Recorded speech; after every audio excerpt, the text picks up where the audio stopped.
지금 이재명 후보가 35% 안팎의 박스권에 갇혀 있습니다. 그런데 문재인 지지율은 40%를 훌쩍 넘어 있어요. 그것도 정말 저는 신기한 일이고 이상한 일입니다만은, 그래서 이재명 측에서는 40%를 넘기는 것이 아주 최대의 과제인데, 거기에 가장 걸림돌이 되는 사람이 송영길인 모양이에요. 송영길은 바짝 엎드려 갖고 이재명 칭송만 하고 하는데 그게 전부 헛발질이 되고 있지 않습니까? 그래갖고 최근에도 아니 누가 들어도 문재인 정권이 이재명을 탄압했다. 그래서 이재명으로도 정권이 바뀌면은 정권 교체다. 이런 정말 얼토당토하는 주장을 했는데 지금 친문들이 뿔이 나버렸지 않습니까? 그럼 지금 이재명이가요 상당히 지지율이 35에서 40 사이에 박스권에 완전히 갇혀 있고요. 저는 이 박스권 돌파가 거의 불가능하다 봐요. 아, 그렇습니까? 그게 왜 그러냐면 제가 요즘 그 TV 나가면 이재명의 그 3대 리스크를 계속 설파하거든요. 예. 3대 리스크. 그래서 다른 패널도 오면 그 얘기를 해서 3대 리스크를 얘기를 하더라고요. 아, 다른 패널은 뭐 어떤 얘기를 했는지 모르겠는데. 아니, 뭐 서변이 이야기하는 그 3대 리스크를 인용해서 하는 거예요. 이제 자기 이야기인 것처럼. 아, 제가 보기에요. 첫째는 이제 제일 이제 그 심각한 건 대장동 리스크죠. 예. 지금 이게 대장동에 벌써 유한기, 김문기 씨, 이병철 씨, 네. 지금 이게 죽음의 행렬이 이어지고 있는 거예요. 다음에 이게 또 누구 차례인지 지금 계속 으시시합니다. 등골이 오싹한 거예요. 예. 이런 게 대장동 리스크가 있으면서 또 이게 재판이 진행되고 있잖아요. 예. 그렇습니다. 그러면 이게 유동규가 어떻게 불지, 무엇보다 이게 김만배 씨가 재판 가가지고 딱 해버렸잖아. 그러니까요. 아니, 이재명 시장, 그분이잖아. 그분이 안정적 이윤 확보를 해서 그분이 해난 지침대로 우리 따랐을 뿐이다. 한마디로 그분이 무죄면 나도 무죄다. 그 얘기죠. 이게 물귀신 작전 아닙니까? 예. 제가 그저께 그 문화일보에 쓴 칼럼 아닙니까? 예. 문화일보에. 예. 그게 대장동 김만배 유동규가 불 수 있고 또 가장 지금 하나 남아있잖아. 정지상 소환. 지금 이게 3번, 4번 막 계속 불응하고 있죠. 공소시효가 2월 6일입니다. 그러니까 며칠 안 공소시효 남았어요. 넘기면 난리 납니다. 예. 그러면 공소시효 며칠 전에 부르면 검찰에서는 일단 기소해놔야 되거든. 안 나면 이게 공소시효 지나면 난리 나니까. 예. 그러면 이게 정진상에는 그림자잖아, 관우. 예. 이런 게 첫째 대장 리스크 하나 있고, 그 다음에 두 번째 리스크가 저는 가족 리스크 있잖아. 해경군 김씨. 요게 바로 이병철 씨가 파일도 3개 더 가지고 있는 게 해경군 김씨 사건 아닙니까? 그렇죠. 그 다음에 국민의힘에서 새로 재고소하고, 예. 해경군 김씨 하고 이제 그 아들까지 포함하면 가족 리스크. 이게 두 번째 있고, 그 다음이 바로 세 번째가 저는 송영길하고 문재인. 이 리스크가 있는 거예요. 이 송영길 문재인 리스크 있잖아.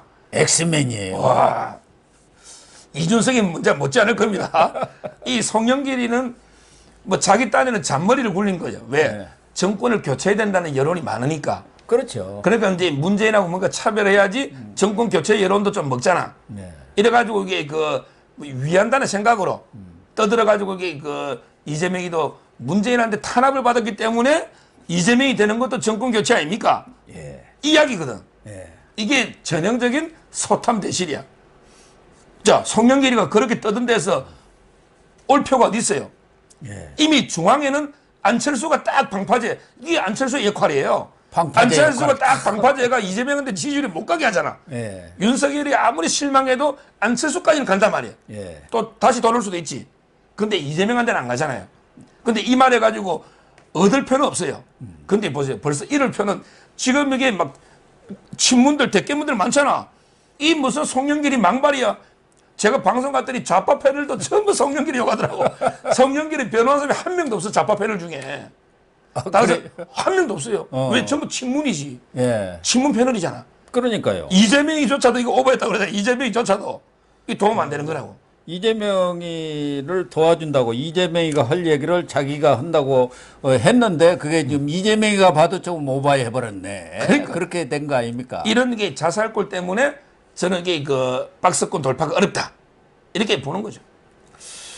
그런데 참 이재명으로서는 이 박스권을 돌파를 해야 하는데 지금 뭐 안철수하고 만약에 윤석열하고 후보 단일화가 되는 경우 이재명으로서는 뭐 거의 불감당이라고 봐야 하는 거 아니겠습니까? 지금 안철수가 절대 뭐 단일화는 안 하고 완주를 하겠다고 하지만 본인도 본인의 능력을 다 아는 것 아닙니까? 그리고 지금 뭐 대선에 들어간다고 하더라도 일시적으로 좀 지지율이 올랐지만 그 2030들이 옮겨갔는데 그 2030들이 다시 윤석열로 회귀를 하고 있는 것이고 또 집권을 흔들 의석 3개 가지고 어떻게 나라를 끌어가겠습니까? 비례대표 3명뿐이 없고 또 전국적인 조직이 매우 어려운 상태에서 대선전을 치른다는 것도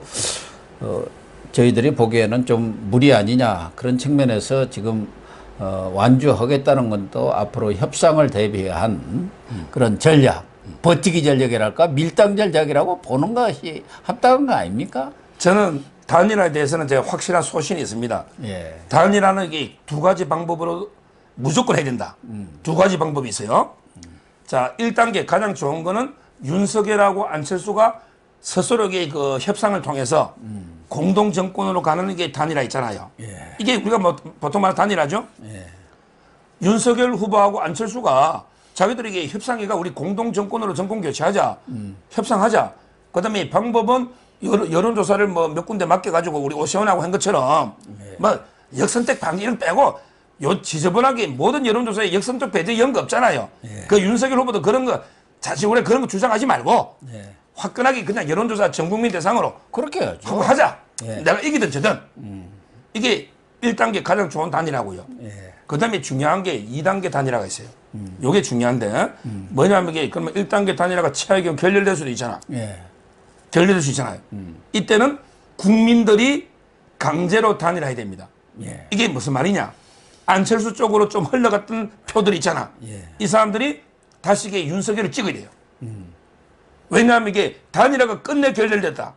이런 경우에 현실적으로 당선 가능은 윤석열의 국민의힘이단 말이야. 예. 그럼 이게 윤석열 후보한테 실망해가지고 내가 안철수로 갔다. 지금 여론조사 12% 15% 놓잖아요. 예. 이 사람들이 표를 찍을 때는 윤석열 찍어야 되는 거예요. 왜? 정권 교체를 해야 되니까. 그럼 이게 국민들이 안철수는 뭐 다음에 한 번 더 기회 주고 이번에 이게 정권 교체 무조건 해야 되니까 내가 윤석열 미워서 김건희 씨 미워서 내가 갔지만 이게 막판 투표장에 가서는 윤석열 찍어야 되는 거예요. 예. 이게 바로 국민에 의한 강제 단일화입니다. 이래야 이게 정권 교체 되는 거예요. 따라서 저는 어떤 경우든 단일화는 된다. 둘이 협상이든 안 되면 국민이 강제적으로 윤석열 후보한테 표를 몰아줌으로써 단일화 시기는 그래야 이게 정권 교체 된다. 이렇게 저는 보는 거예요. 그러니까 뭐 단일화의 협상에 있어서 실질적으로는 윤석열, 안철수 간의 뭐 막쟁이든 막후든 논의가 되겠지만 그래도 또 하나 걸림돌이 그동안 되어왔던 사람이 김종인, 이준석 아니었습니까? 그런데 이준석은 요 근래도 계속 단일화에 대해서 강력한 반대 입장을 표명하고 있어서 과연 이준석의 속셈이 뭘까? 그런 의문들이 지금 제기가 되고 있고 만약에 이준석이가 단일화 반대가 진심이라고 한다면은 저게 또 걸림돌이하고 나중에 또 그걸 계기로 해갖고 또 가출해버리는 거 아닌가 하는 우려들도 있어요. 나 배식했어. 그럼 나 가출이야. 그러니까 이제 이거 홍준표 후보는요. 홍준표 의원은 오늘 인터뷰 보니까 저 이준석에도 이게 전략이다. 단일화 될 때 우리 몫을 많이 지분 있잖아. 작게 주려고. 한마디로 이게 속값을 좀 싸게 후하게 안 주고 속값을 좀 싸게 주려고 전략적으로 반대하는 것처럼. 배드가이 역할을 한다. 예. 이렇게 그 홍준표 의원은 이준석에 대해서 좀 긍정적으로 평가하는데 예. 뭐 이준석을 좀 미워하는 저로서는 그 제가 미워하기 때문에 그런 게 아니고 객관적으로 봤을 때요. 객관적으로 봤을 때 이준석이는 안철수하고 단일화되면 자기가 챙길 몫이 전부 안철수한테 가는 거예요. 자기가 설 자리가 없어져 버리죠. 자기가 여기 끝나고 나면 공천부터 모든 걸 자기가 다 해야 되잖아. 그럼. 당대표로. 예. 그런데 공동정권 되면 안철수 몫이 커지잖아. 커져 버리죠. 그러면 이게 자기께 주는 되니까 그 다음에 안철수하고는 오랫동안 사적인 감정이 있잖아요. 자기가 선거 3전 3패가 다 안철수하고 연결돼 있거든. 예. 3전 3패. 그래서 이게 병신이란 말까지 했잖아요. 사석에서. 예. 그래서 저는 사적인 감정이 가미된 게 저는 많다 보고요. 그래서 결론은 윤석열 후보가 결단을 내리면 돼요. 김종익이고 뭐 안철수고 이준석이고 패싱하고요. 단일화에 대해서는 내가 결정을 내린다. 후보인 내가. 이렇게 저는 정권 행사하면 된다 이렇게 봅니다. 그래서 결론적으로 저는 두 가지를 생각하는데 하나는 지금 김종인 전 총괄 선대위원장 전에 민주당에서 비대위원장 할 때 비서실장을 했던 박영진 의원이 엊그저께 만나서 속내를 떠봤어요. 그 뻔한 거 아닙니까? 무슨 인사차 온다는 핑계로 해가지고 혹시 이재명 쪽으로 이렇게 끌어갈 수 없을까? 뭐 그쪽에 오더가 또 있었겠죠. 가서 한번 속내를 떠봐라. 그런데 김종인 위원장이 이재명 후보에 대해서 매우 우호적인 발언을 하고 윤석열에 대해서는 아주 뭐 악담 비슷한 것을 했다 그런 얘기가 하나가 있어서 과연 김종인이 또 이번에는 이제 저쪽으로 넘어가는 거 그럴 가능성이 혹시 있는가 하나 아닌가 하나오고 두 번째는 이재명도 지금 36% 박스권에 갇혀 있고 그렇다고 해서 지금 모든 걸 다 해보는 상황인데도 안 올라가지 않습니까? 그러면 할 수 있는 것은 맡아도 흑색사전분이 없는 거거든요. 뭔가 그냥 팍 터뜨려갖고 이쪽에 무슨 일이 있는 것처럼. 그건 결국 김건희든 뭐 누구든 뭘 또 잡아낼지 알 수가 없죠. 우리가 뭐 김건희의 삶을 우리가 다 아는 것도 아니니까. 그 꼼수 뭐 깜짝쓸 뿐이 없지 않느냐 그런 생각이 들어서 결국은 이 선거전이 흑탕전으로 가지 않겠나 그런 생각도 들어요. 그렇습니다. 그런데 김종인이가요, 뭐 민주당에 가면 아무 변수가 안 됩니다. 그 김종인이 간다 해서 따라갈 표가 누가 있습니까? 제가 보기에 역풍만 불고요. 예. 김종인가 민주당 가면 한 표 가겠지. 김종인 본인표. 한 표 가지. 그 김종인 보고 민주당 갔으니까 민주당 찍을 국민이 누가 있냐 말이에요. 전혀 저는 변수도 안 되고요. 이렇게 민주당에서 무리하게 뭐 영입하고 이러면요. 역풍만 불어요. 자살골이다. 이렇게 저는 뭐 지금은 정치판에서 이미 김종인 변수는 완전히 사라졌다. 예. 뭐 이렇게 분석하는 게 맞고요. 네. 그 다음에 제가 하나 이제 고무적인 게 결국 심상정하고 안철수인데요. 이게 저는 아주 좋게 보는 게 자, 지금 이게 윤석열하고 이재명이가 엎치락뒤치락 하죠. 같은 여론조사 기관이 막 같은 날인데 뭐 윤석열이가 막 6% 앞섰다가 또 이게 6% 졌다가 예. 지금 막 엎치락뒤치락처럼 비슷하다 봐요. 이재명하고 윤석열만 보면 비슷해요. 예, 비슷하죠. 자, 근데 그러면 이제 좌우 총력전이라고 우리 보잖아요. 이번 선거는. 그럼 이게 심상정하고 그 안철수하고 비교해봐야 되잖아. 심상정이 지지율이 2, 3%로 지금 선거운동 다 중단했죠? 심상정이 지지율이 2, 3%죠? 이 말은 이재명이가 수혈할 데가 없어요. 그러니까. 안철수 표는 절대 이재명 안 갑니다. 그렇죠. 합리적이니까. 예. 그러면 이게 기껏 수혈해봤자 심상정이 표 정도를 수혈하는 거죠. 2.2%. 그러니까. 허경영한테도 밀렸지 않습니까? 그러니까 심상정이가 사퇴를 하든 뭐 단일화를 하든 어떻게 하든 저떻게 하든 이게 얻을 수 있는 최대한 데가 2, 3%밖에 없잖아. 허경영하고 단일화하는 게 낫죠. 그러니까 근데 문제는 이제 그 안철수 지지율이 한 15% 가까이 노잖아요. 12에서 15 노죠. 이 표가 끝까지 안철수한테 간다기보다는 저는 윤석열한테 흘러온다 봅니다. 예.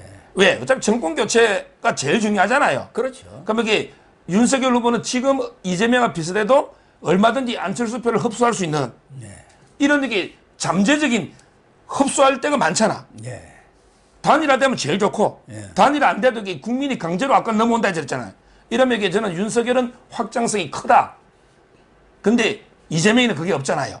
그래서 저는 심상정의 낮은 지지율과 안철수의 높은 지지율이 상당히 그 우리 우파 쪽으로는 나중에 잠재적으로 유리하다. 이래 보는 거예요.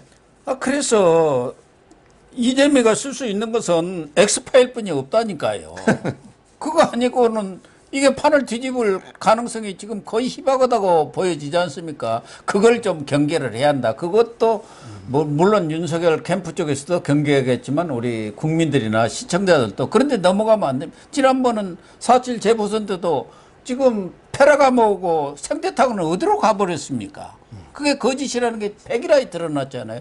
또 뭐 김대엽 같은 사람이 또 나타날지 모르죠. 근데 그 윤석열에 대해서는 뭐 제가 보기에 뭐 크게 놀 게 없어요. 예. 지금 이게 선거 60일 안 남았는데 놓으면 이미 터뜨렸겠지. 예, 그렇겠죠. 그리고 윤석열 후보 자체가 이제 별 게 없고요. 그 다음에 김건희 씨는 제가 그 앞에 방송할 때도 이야기했지만 이미 여러 번 백신 주사를 갖다 3번, 4번 여러 번 맞아가지고 워낙 당했고 눈물로 사죄도 했기 때문에 뭐 그래요? 웬만한 거 뭐 지금 줄리가 넣어도 역풍부입니다. 아, 줄리 지금 넣어도 진짜 줄리가 넣어도 공정한다는 게 진짜 줄리 하나 넣는 거 아닙니까? 그렇죠. 또는 이게 뭐 동거서리고 뭐고 뭐 여러 가지 내놔봤자 이제는 이게 그 이미 다 깨끗하게 사죄하고 책임지겠다 했기 때문에 이미 그 아까도 말했지만 백신으로 치면 2번 맞고 부스터 샷 맞고 이제 4번째 맞고 있기 때문에 저는 그 뚫기는 어렵다. 크게 그 엑스파일이 또는 이게 공작이 성공한 예도 옛날에 있지만 요즘 같이 이게 그 요즘은 워낙 개인 언론도 많고 참 진실 가리기 어렵잖아요. 또 이게 바로 반박이 나오거든요. 공작이 있으면. 따라서 저는 너무 걱정할 필요는 없을 거로 보입니다. 그렇습니다. 지금 우리 서 변호사님 말씀을 들어보면은 이재명은 35%의 박스권은 절대 벗어날 수 없다. 그렇다고 한다면은 누가 이길지는 뻔한 것 아닙니까? 35% 그거 아니고 다른 사람이 나머지가 65% 가져간 사람이 이기는 거죠. 그건 뭐 보나 마나 아니겠습니까? 그러나 너무 낙관적인 그런 생각만 하지 말고 모든 가능성에 대비하는 것이 선거가 아닌가 그런 생각을 합니다. 오늘 방송 마치도록 하겠습니다. 시청해 주셔서 감사합니다. 감사합니다.